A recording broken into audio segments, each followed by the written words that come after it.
Alright. Mga taga saan po kayo? Nagkakasama ba kayo? Mga taga saan kayo? Besting po. Besting survivor po. Ah, kayo ba yung na-aksidente sa bus? Siya yung bus na... Ay, sorry hindi ko alam Ano ka mo? Apat po na mas injured po, andun po sa labas. So, po kasi nila makita eh. Kayo yung na-aksidente sa bus? Estudyante po ng Best Lane College of the Philippines. Ano naman ako, hindi ko alam sorry So, nandito kayo para magsaya lang? Apo. Gusto lang po namin magsaya para makalimutan namin mga pangyayari.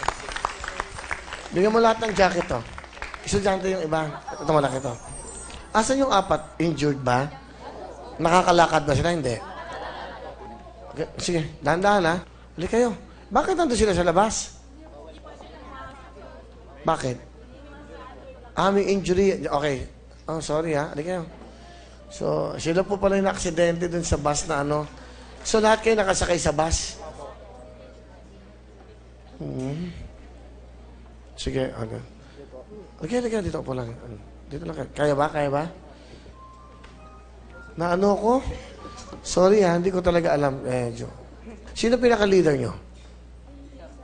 Siya? Bibigyan ka ng cellphone. Sino siguro yung... Bahala ka na. Tapos bibigyan ka ng isang Android para sa'yo.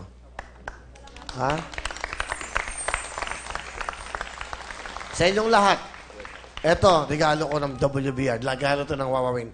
50,000 para sa inyo. Maaaring sa enrollment, maaaring sa inyo bigay ito ng programang Wawawin, ang GMA 7. Bigay namin ito sa inyo, Hindi ko kasi alam na ganyan. Buti na lapitan ko kayo. Grabe, Grabe yung pinagdaanan ng mga batang ito. 50,000 para sa inyo, hawakan nyo. At pagkati-hatian nyo kung ano yung may tutulong. Okay lang? Asi yung mga injured. Okay. Sensya na kayo, Ito na. Pinatayo nyo. Sino yung apat? Yung muna, apat. Kasi isa. Sensya na kahit isa pa isa. Okay lang yan. Ganun ang buhay. Pasalamat kayo.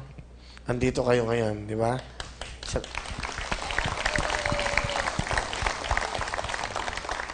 Pasalamat kayo sa Diyos. Pagdadasal gabi-gabi.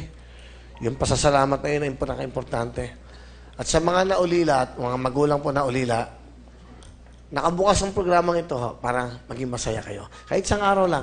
Kung kaya nyo na po, binimbitahan namin kayo para mapasaya lang kayo. I'm sure yung mga anak nyo, magiging masaya yan. At palakpakan po natin ang ating mga survivors.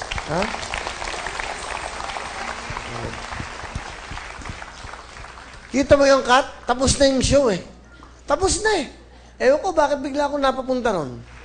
Hindi ko nga naisip Akala ko mga estudyante na andito magsasaya lang.